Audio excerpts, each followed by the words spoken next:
All right, check this out. Elon Musk and Doge just got smacked in the face with a reality check and took their first massive L.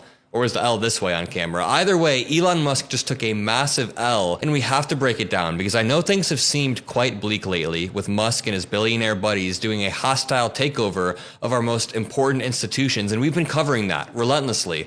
But I also want to cover some roadblocks that he's been hitting because he had sky-high ambitions, and they did run into the inertia of Washington, D.C. And I've said this time and time again, but when our institutions begin to fail, we have individuals left, people at an individual level holding the line, and I think we should highlight some of those people today because federal workers have come together to revolt against Musk, against Trump, against the billionaires surrounding them, and we totally should break it down. So drop a like, make sure you subscribe to the Mockler channel. Almost 70% of people who watch these videos aren't subscribed, so go ahead and do it. It's free. And let's just start here. 20,000 federal workers have taken the buyout offer so far, official says. And while that seems like a lot, it is well below what Elon Musk was aiming for. And even people on the federal worker subreddit, the Fed News subreddit that I've covered a few times, where thousands, hundreds of thousands of federal workers come together to talk about their experience, they've been saying that they've been receiving increasingly desperate emails from Elon Musk and from the people trying to get them to take these buyout offers.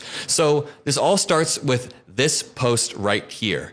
Reporting shows that after all of the fanfare, Elon Musk's Doge team has only been able to secure roughly 20,000 volunteers for its deferred resignation package, or DERP campaign, seeing as how any given year 5 to 7% of the 2.3 million strong workforce, or approximately 138,000 workers, separate from the service.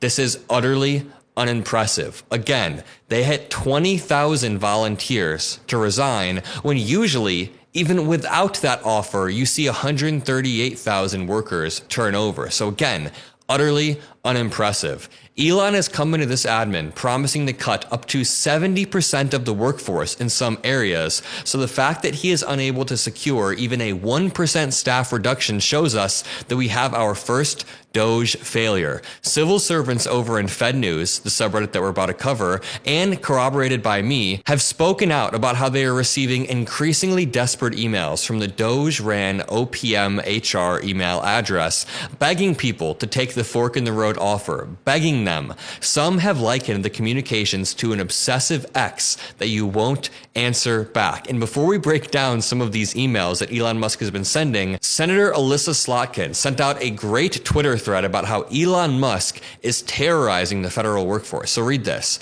Quote, I served for over 15 years in the federal government working to protect the country from terrorist threats. A short thread on Elon Musk. 1. The targeting across our federal government of law enforcement to flight safety inspectors, to weather forecasters, or those who test our drinking water, to doctors conducting clinical trials for children with cancer is not just wrong, it will result in Americans being less safe. And I want to pose the question to you guys watching. Let me know in the comments. Do you feel safe in Trump's America? Do you feel safe flying? Do you feel secure in your job? Are egg prices down yet? Do you feel safe overall? Alyssa Slotkin then says, 2, I have no problems cutting fat from the system. No one has any problems making the government more efficient, but this approach is way too broad and risks throwing the baby out with the bathwater when it comes to professions that Americans rely on, whether they know it or not. 3, Elon Musk, an unelected billionaire, now has access to Americans' private and personal information, including sensitive tax documents and more. This raises all kinds of questions about the use and abuse of that information for targeting of citizens, to use for legal or financial gain. And finally, Musk's personal interests, from his vast investments in communist China to his opposition to the Big Three, simply don't align with the interests of the average Michigander. And someone else replied, someone who's not the senator replied a picture of Elon Musk in an SS uniform, but that's to the side. Let's go over to the Fed News subreddit and see what federal workers are saying. Somebody posted a funny thread saying less than 0.7 take the fork offer. Lol. According to Axios, less than 0.7 and almost entirely people who had planned to retire in the first few months of this year decided to roll the die and maybe get a free 8 months of pay by taking it. On average, 10,000 employees retire each year. Anyway, Elon and his merry band of Nepo babies wasting resources and increasing the federal deficit by incompetently targeting a federal workforce that only accounts for 4% of the federal budget. People have said this a lot, but if you actually want to reduce waste and reduce our spending, go to our military budget. I don't think we should reduce the budget overall, but there are certain key sectors you can target where they are absolutely price gouging, where contractors are price gouging the government, but oh wait, Elon Musk benefits from that being the case. Somebody in the reply said, I have a coworker who'd actually like to take the offer, but it's too, quote, sketchy for them to send a resign reply by email. Kind of crazy how they went about this buyout. Someone says, this federal employee says, I'm close to retirement, so when I first heard of this offer, I was intrigued and slightly tempted. Then I read the actual offer. No way. He says, no way. But here's another thread. Yet another fork in the road email, this person says, quote, they just sent out a second email encouraging us to take the scam offer, this time trying to sweeten the pot by offering to allow us to do outside work while on government time. For anyone who somehow doesn't already know this, that would be illegal. Then they go on to accuse government workers of being lazy, contrasted with the hyper-productive workers in private industry, which is hilarious coming from a rich boy who's never done a day's hard work in his life, obviously referring to Elon Musk. This says, the laziest people I've ever worked with were in the private sector. Stay strong and recognize these emails for what they are. Desperate emails coming from Elon Musk because Doge is failing to cut 70% of the federal workforce. I mean, the last time Elon Musk cut 70% of something, it was X. He cut the Twitter workforce by 70% and then rebranded it to X, and that turned X into a poorly moderated Nazi cesspool. So if their goal is to turn the government into a Nazi cesspool, then I guess Elon Musk is on the right track, especially with his odd Hitler-esque salutes, right? So then they show this email that says, am I expected to work at the government during the deferred resignation period? No. And they even say Americans should move from lower productivity jobs in the public sector to higher productivity jobs in the private sector, essentially implying that people are lazy if they work for the federal government. Someone said, also wasn't aware we accrued personal leave days and vacation days.